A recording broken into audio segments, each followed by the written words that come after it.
Good afternoon.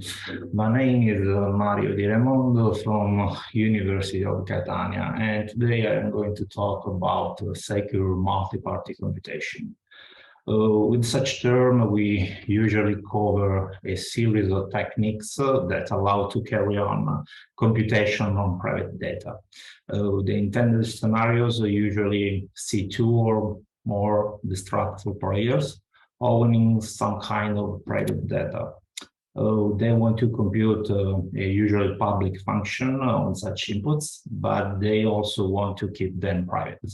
The output of the function instead is usually public or reserved to some of the players. Clearly, there could be some kind of a leakage of information about the inputs given by the output of the function, but usually all the parties agree on the kind of function they are going to compute altogether. This goal can be generally accomplished using ad hoc solution or a general one. The first is a solution tailored on a specific function, and usually we can get good performances. With the general solution, we are instead able to manage any function belonging to a specific family of supported functions. The first effective general methodology is due to Yao, joined but also with the formal definition of MPC. He proposed the garblet circuits. This technique is mainly involves use of symmetric tools in interactive solution in order to evaluate a Boolean circuit representing our function. And heavy usage of network bandwidth is the main drawbacks of this approach. Homomorphic encryption can be clearly used to manage this task. The inputs are encrypted and anyone can combine them exploiting the homomorphic properties without any interaction. With the fully homomorphic encryption, in principle, we can manage any computable function, but the actual available constructions can really be considered practical for very complex functions. Furthermore, in a not fully trusted scenario, with the plain homomorphic encryption scheme, we can be sure of what exact function is really computed by the dealer. He could cheat, and the output of an unexpected function upon decryption could reveal some of the inputs. A way to solve this problem is to use something like zero-knowledge proofs. The general technique that we are willing to explore in this presentation is the one based on secret sharing of the private data jointly with interactive protocols in order to manage a very efficient evaluation of an arithmetic circuit representing our function. The established basic example of MPC is the millionaires problem. Here, a group of rich people want to see who is the richest, but without revealing the personal net worth. Here, the requested function is the maximum of the inputs or the one giving out the position of the biggest input. There are many privacy-preserving applications that could be solved using MPC, secure options, electronic vote, but also the idea to train a machine learning model on private samples or to make classification of private inputs. Speaking of real-world examples of usage of MPC, we can cite that since 2009, Denmark, the national sugar beet market is fully managed by blind auctions, exploiting MPC techniques.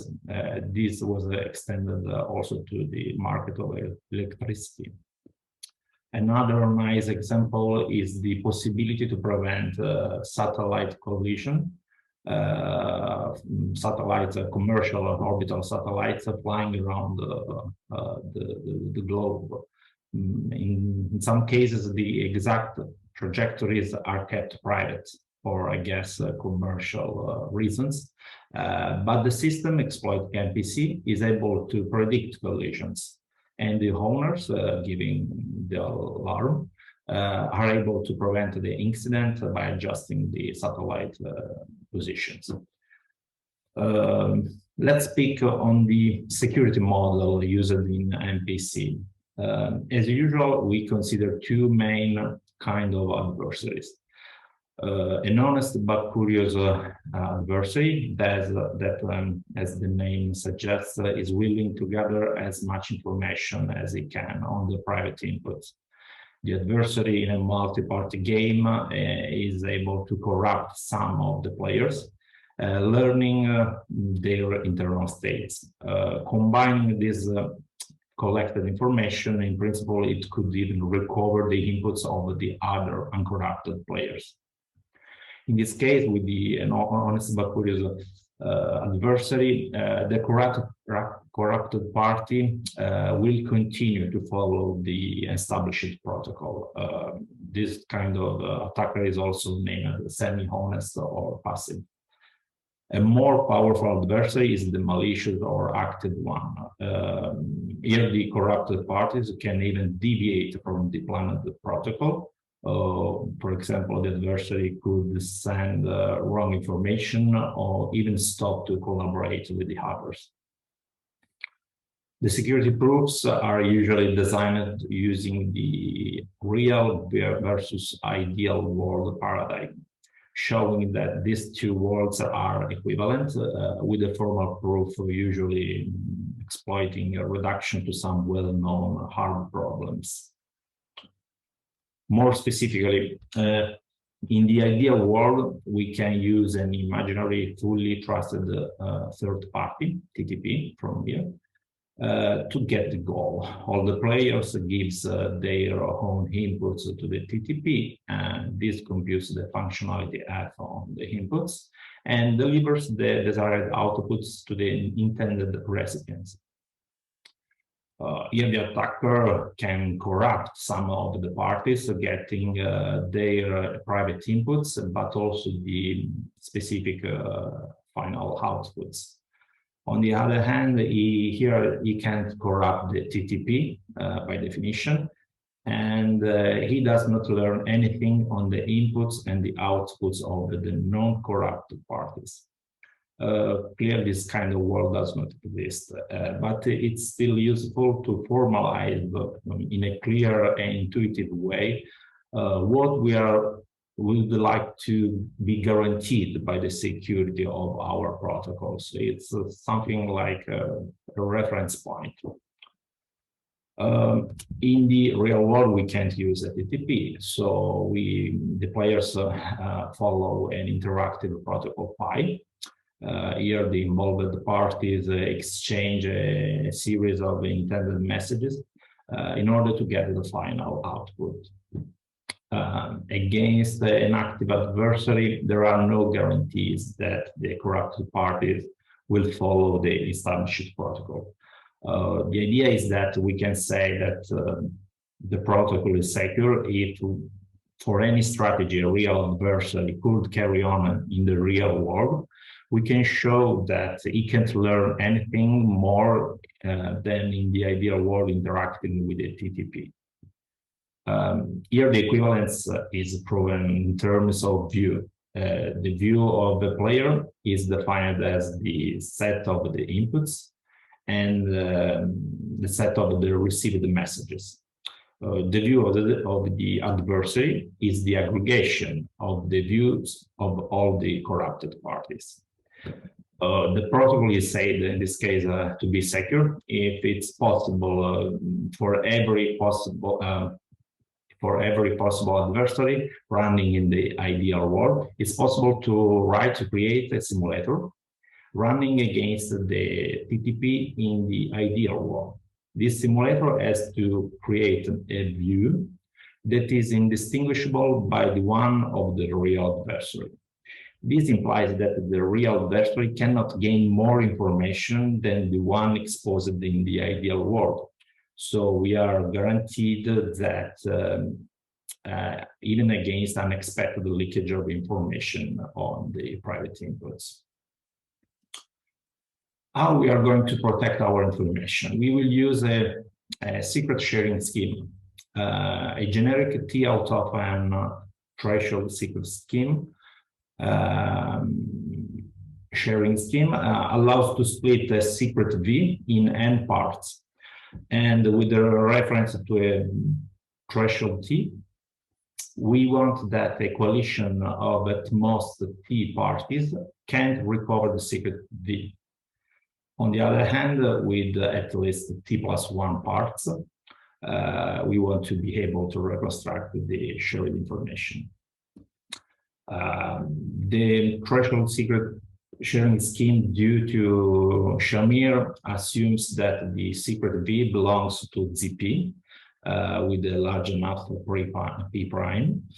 The first step is to choose a polynomial f of x with the random coefficients AI, but with the coefficient A0 equal to P. In other words, we want a random polynomial with the constraint that f of 0 is equal to the secret V. With the square bracket V, we denote with the secret sharing of V, with the bracket VI, their shares. Here, the share of the player PI is the point of coordinates I f of I. Given a set of T+1 shares of coordinates pairs I and xi, yi, it's always possible to recover the whole polynomial by interpolation.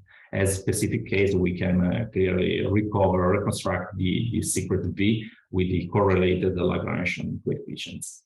It's worthy to note that with the less than T+1 shares, it's infeasible to recover the secret in information theoretic sense. Indeed, there exist infinite polynomials of degree T passing by all the T points. So let's see how we can exploit TSS to make NPC. Given a function f to be evaluated on n private inputs xi, let's consider, without loss in generality, an arithmetic circuit with gates like addition, subtraction, and multiplication. Given a threshold T less than n and a large enough prime P, any player PI makes a Shamir T out of n threshold secret scheme on its own private input xi. At the end of this phase, each player gets a share on every private input of the other players. Okay. It's easy to see that at this point we are already able to evaluate most of the gates of our circuit without any kind of interaction among the parts. For example, if we had the shares of the two secrets, we get a valid share on the sum of the two inputs. The same holds for the subtraction, but also for some scalar operation. Indeed, giving a public scalar k and the share of the secret value v, any player can easily get a share of k times v or k plus v. The missing type of operation is the multiplication of the two secrets. This case is a bit tricky. Let's see. Indeed, giving the shares of the two secrets v1, v2, if we multiply them, we correctly get a point on a polynomial g of x, whose first term is v1 times v2. The main issue here is that the degree of g of x is 2 times t. This makes it impossible to reconstruct the secret with only t+1 shares. And in general, we could not be able to manage anything except very tiny circuits. So skipping the details, there exists an interactive protocol where each player makes a new secret sharing of the local point g high of the above polynomial, and this is sent to the such player sends one share to each other player using a secure channel. At this point, each player can recombine the received shares using the proper Lagrangian coefficients, getting a point on a new polynomial big G of x of degree t, and with the desired first term v1 times v2. So the invariant is again valid. Recent research lines in MPC exploit the so-named pre-processing model. Here, the main online phase, where the players are called to run the system on some specific inputs, is preceded by a pre-processing phase, where all the parties can carry on some kind of work in advance to get some kind of advantage later. This work is independent from the effective inputs, and it could be, for example, carried on by our servers during the idle time. This phase is named offline phase. In this setting, the task of multiplying two shared secrets can use another strategy using the so-named Beaver's triplets. A triplet is composed by three correlated sharings, bracket A, bracket B, bracket C, where A and B are random numbers, not known to all the players. There are secrets. And C is equal to A times B. Please note that this triplet is independent from the actual inputs of the MPC problem, so it can be created in advance during such pre-processing phase. The alternative, but still interactive protocol for the multiplication of the two secrets becomes simpler in this case. Each player PI locally computes the shares of the secret D, defined as V1 minus A, and of the secret E, defined as V2 minus B. After this, all the players open these sharings, broadcasting all the shares and revealing the value D and E. Please note that these opening do not reveal anything about V1 and V2. This because they are masked using fresh random values A and B. Following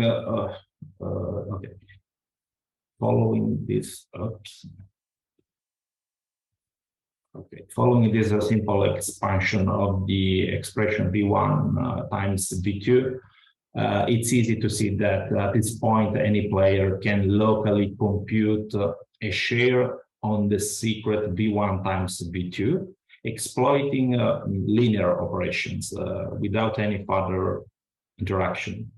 Indeed, this involves scalar operations and addition among shared secrets. With the respect of the previous protocol, this becomes simpler. Sends a few bursts of values on the network and use a public broadcast channel where the previous solution requires point-to-point secure channels among all the players.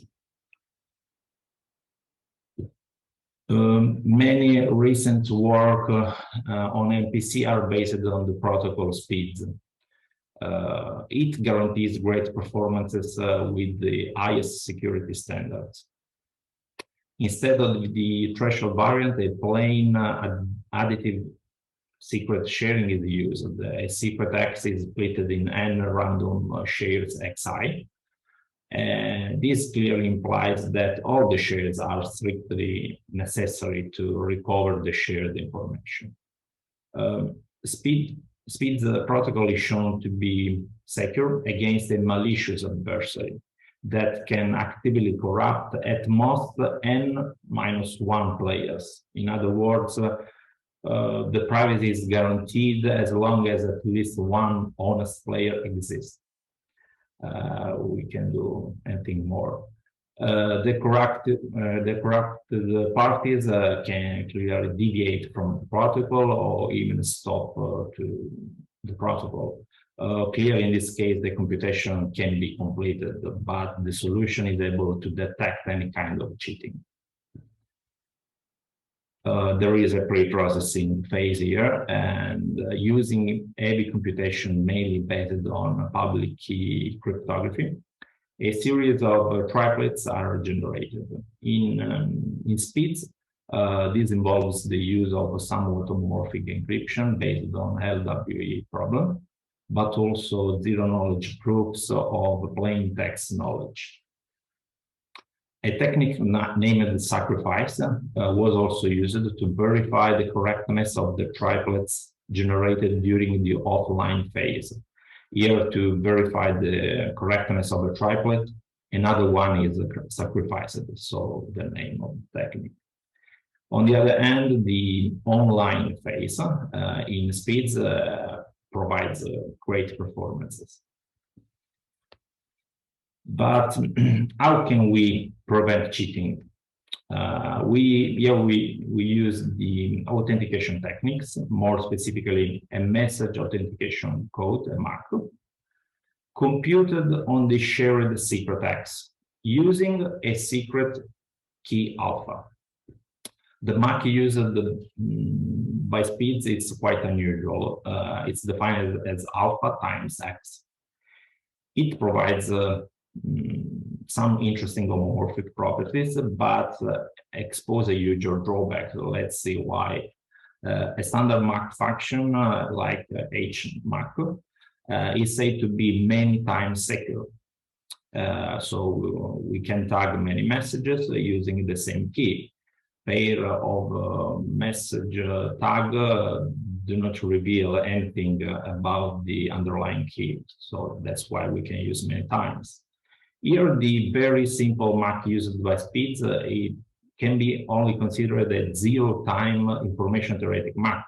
In other words, given a pair of message tag, we can recover the secret key and make as many forgeries as we want. So this would make such function quite useless. Here, the trick is to keep private the secret key alpha as well as the tags shared among the parts. We make sharing of such items. They will be revealed only at the end of the protocol during a final verification. The protocol here uses an authenticated sharing schemes. Given a secret X, we denote with the notion angled brackets of X, this sharing, where the values Xi are the shares of the regular additive sharing of the secret X. The values gamma Xi are the shares of an additive sharing of the MAC tag gamma of X, defined as alpha times X plus delta, where alpha is the shared global MAC key, and the delta value is a special public shift scalar, but it's not secret, it's known to all the parts. It's easy to see that all the linear operation like addition, subtraction, and involving public scalars can be easily carried on by the parties, again, without any interaction. In the last kind of operation with the addition of scalar, a public scalar, we exploit the delta value we defined, we introduced the slide before. Here the multiplication follows the reverse protocol, consuming one of the triplet of generated during the pre-processing phase.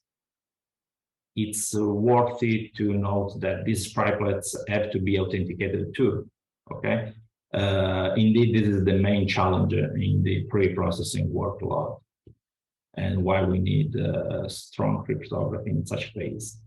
As before, the sharing of x minus a and y minus b is locally computed and later opened.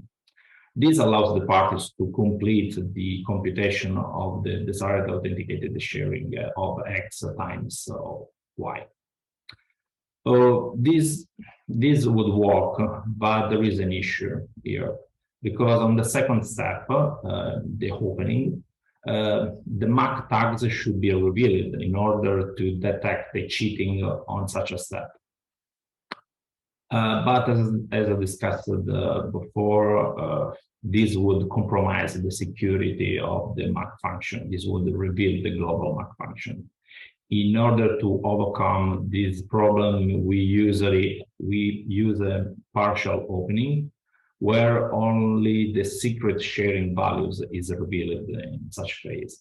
All the MAC tags are shown only later, at the end of the circuit evaluation, where using an efficient batch verification, the correctness of all the interactive multiplication gates are verified.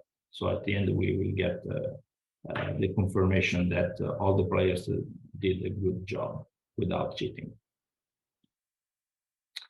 So this line of research opened by Speeds is still very active, and many following works have improved it in many ways. It's interesting to note that the improvements are mainly focused on the heavy pre-processing phase. Indeed, the online side of the protocol is essentially unchanged, and it could be considered near the state of the art in terms of performances. Speeds 2, for example, allows to reuse the global MAC key across multiple sessions, and this is an improvement. Mascots, for example, speed ups the pre-processing phase using oblivious transfer and OT extensions, where Overdrive use linear homomorphic encryption to generate the authenticated triplets. Finally, the last few works, Speeds 2K and Monza, support computation on the ring of integers modulus 2 to the k.